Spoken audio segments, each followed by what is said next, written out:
Salut à tous et bienvenue sur Malta Pro.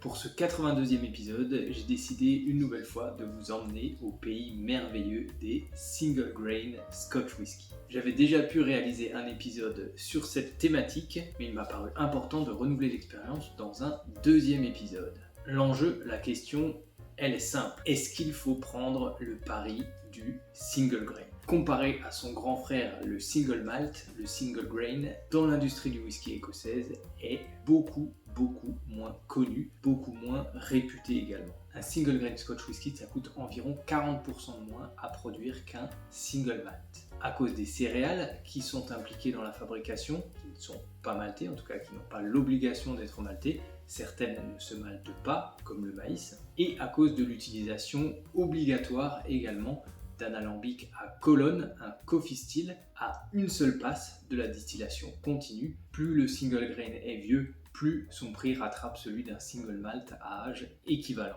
Pourtant, on trouve de tout, mais vraiment de tout au niveau des prix. C'est vraiment très variable. Qu'on soit d'ailleurs amateur ou un petit peu plus averti, on a beaucoup plus de mal à s'y retrouver parmi ces prix-là que pour les single malt. C'est un marché qui est encore un marché de niche, très méconnu. L'amateur de whisky va être attiré par sa curiosité naturelle et par l'envie de découvrir de nouvelles choses. Les distilleries de grains sont beaucoup moins connues, beaucoup moins réputées que leurs cousines distilleries de Malte, car l'essentiel de leur production va dans les blends. Ce que l'on voit moins, c'est que dans le single grain, sur le marché du single grain, aussi petit soit-il, on trouve également énormément d'embouteillages différents et il y a énormément de possibilités. En effet, même s'il répond à un cahier des charges bien précis, le single grain Scotch whisky laisse un petit peu plus d'amplitude, est un peu plus souple que le cahier des charges du single malt. Une raison principale, le single malt, c'est 100% de l'orge maltée. Pour le single grain,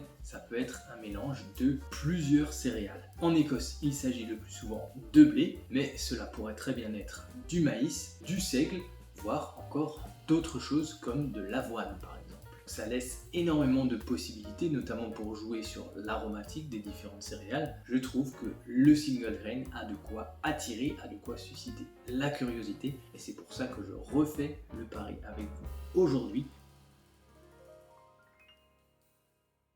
Premier whisky que je vais déguster, c'est donc le moins cher. Il s'agit du Baines de Cape Mountain Whisky. Comme son nom l'indique, c'est un whisky sud-africain qui est produit par la distillerie James Sedgwick. Pas de mention d'âge sur la bouteille. Filtré, on ne sait pas, mais réduit à 40 degrés d'alcool, donc j'imagine que oui. Coloré, on ne sait pas non plus, même s'il est un petit peu foncé pour un single grain, je ne pense pas qu'il y ait énormément de colorants. En revanche, si c'est un as, on connaît tout de même son âge. On sait que ce whisky a 5 ans. Il a été vieilli 100% en ex-fût de Bourbon. D'abord 3 ans dans des ex-fûts de Bourbon de second remplissage, puis 2 ans dans des ex-fûts de Bourbon de premier remplissage. La céréale, c'est du maïs, en tout cas la céréale majoritaire, c'est du maïs, et c'est du maïs sud-africain. Alors la distillerie James Sedgwick, elle a beau ne pas être très connue en Europe, c'est la plus grosse distillerie de whisky en Afrique du Sud, et surtout elle fait partie du groupe Distell qui possède plusieurs distilleries. En Écosse, c'est un grand groupe, Bunnahabhain, la distillerie Dinston et la distillerie Tobermory. La distillerie James Sedgwick, elle produit ce single grain Baines. Elle produit également le très bon single malt Three Ships. Donc, ce whisky a été lancé en 2009 et il rend hommage à Andrew Geddes Baines, qui est un explorateur sud-africain. On triple la durée de vieillissement et on passe à deux whiskies qui ont quasiment le même âge, mais qui ne valent pas du tout le même prix. Et donc on commence par ce Signatory Vintage, un single grain issu de la distillerie Port Dundas, qui est une des principales distilleries écossaises productrices de whisky de grain. C'est des énormes distilleries qui ressemblent plus à des usines et qui utilisent uniquement des alambics à colonne. Elles ne produisent pas du tout de single malt, leur production est consacrée 100% au whisky de grain. 16 ans d'âge, distillé en 2008, embouteillé 2024, et il a passé l'intégralité de son vieillissement dans des ex-fûts de sherry Oloroso de second remplissage. Ni filtré, ni coloré et embouteillé à 46 degrés d'alcool. Alors Alors j'avais déjà pu tester l'un de ces single grain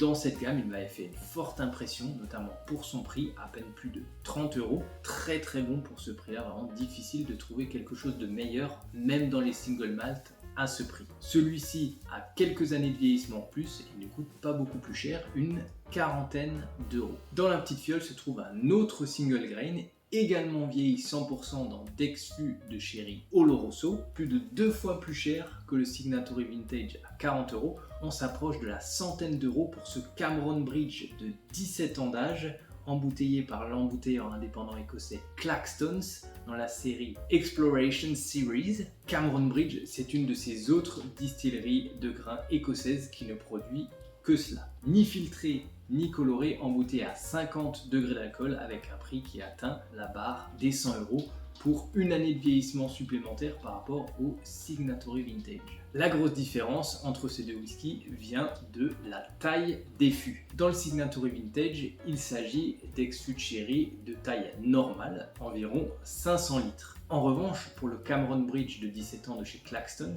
il s'agit d'un fût ayant contenu du sherry, mais d'un quarter cask, un fût de 125 litres. Il a donc dû apporter énormément d'aromatiques au whisky, puisque, on le rappelle, plus le fût est petit, plus le rapport liquide-surface du fût est élevé, et plus le fût donne du goût rapidement au whisky. Dernier concurrent de cette dégustation, il s'agit d'un single grain de 28 ans d'âge, embouteillé par l'embouteilleur indépendant écossais Uncharted Whisky, tout jeune embouteilleur indépendant qui a été créé il y a 5 ans à peine par deux amis, Jack et Dana, passionnés de whisky évidemment, qui avaient envie de lancer leur propre affaire. Ni filtré, ni coloré évidemment, et embouteillé à 48 degrés d'alcool. Il a passé l'intégralité de son vieillissement dans des ex-fûts de Bourbon. On ne sait pas par contre s'il s'agit d'ex-fûts de Bourbon de premier, deuxième, voire troisième remplissage. Ce qui est indiqué en revanche, c'est la distillerie d'origine de ce single grain. Il s'agit de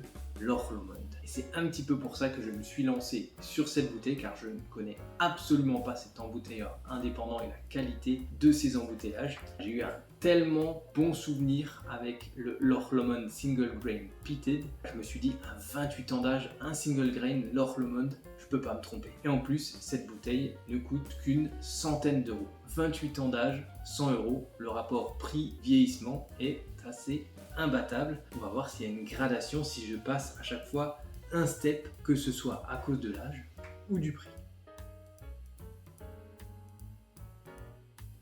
Alors on a tout de suite un nez assez expressif avec pas mal de puissance mais très peu d'alcool, ça c'est une bonne surprise, et surtout on a quelque chose tout de suite qui fait très bourbon. On a énormément de vanille, de douceur, c'est assez monolithique comme ça, mais plutôt agréable car l'alcool est très bien intégré. Donc voilà, c'est basique, c'est classique, mais c'est attractif quand même.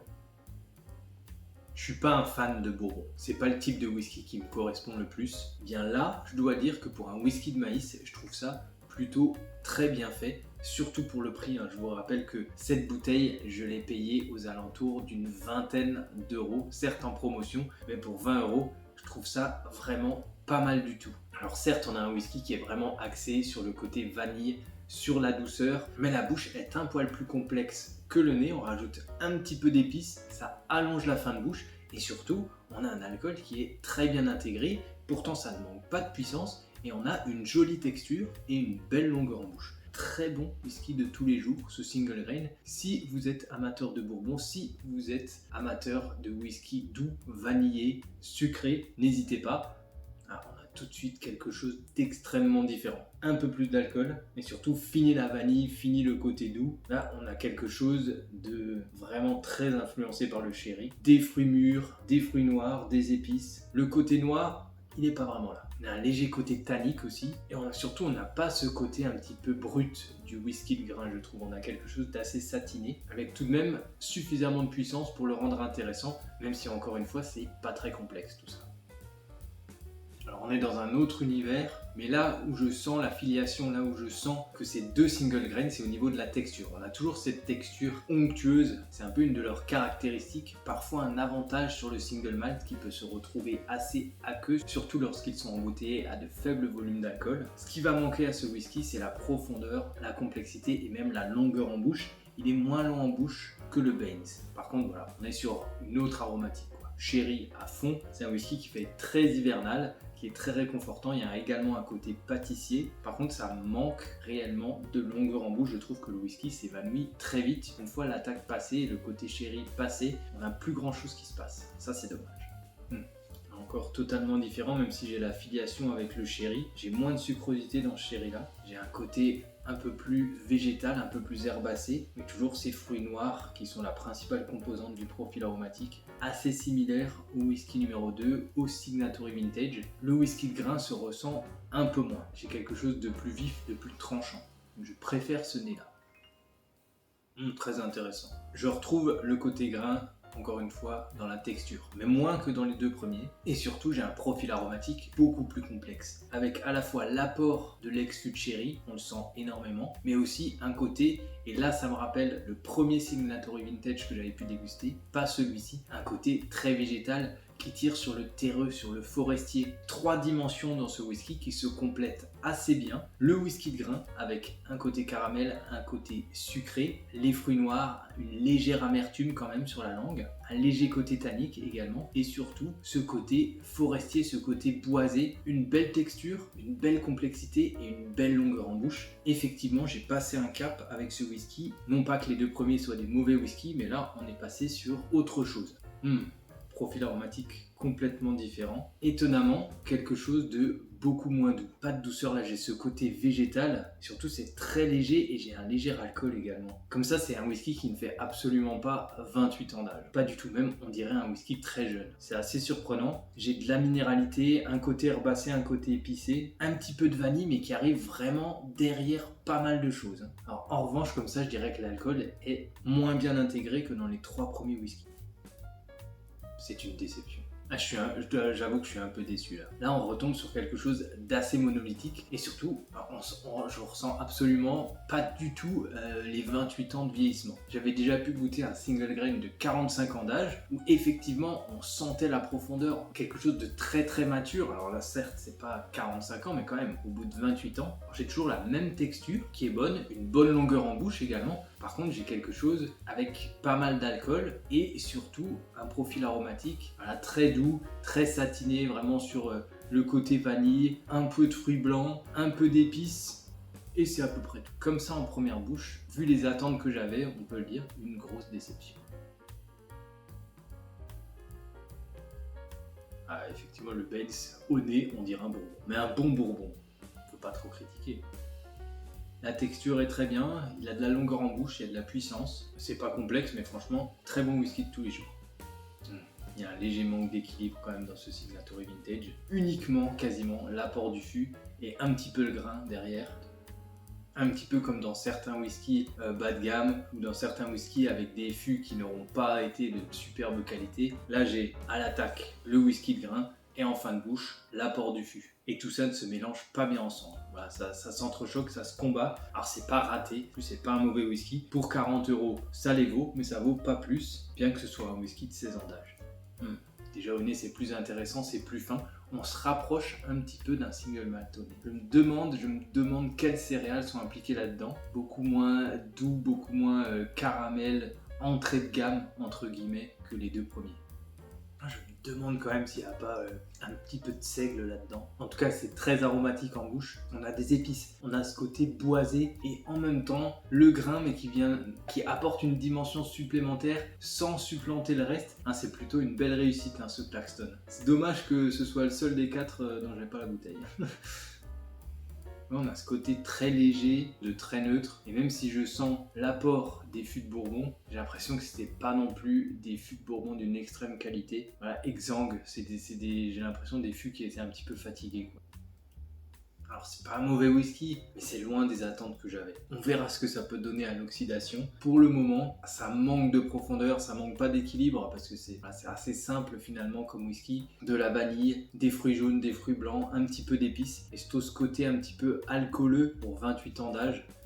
On peut pas toujours gagner. Là c'était un pari risqué, c'est un pari raté. Ce qui est sûr, c'est que j'aurais dû acheter ce Claxtons, même prix, 17 ans d'âge.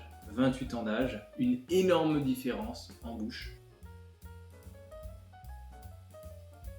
Aujourd'hui, il n'y a pas eu photo, 2 niveaux, voire plus d'avance sur les autres. Ce Cameron Bridge de 17 ans d'âge embouteillé par l'embouteilleur indépendant Claxton, il a tout de meilleur que les autres. Il est plus fin, il est plus équilibré, il est plus complexe, il est plus profond, voilà. Bref. Donc premier 2 très loin, et ensuite ça se tient un petit peu dans un mouchoir de poche.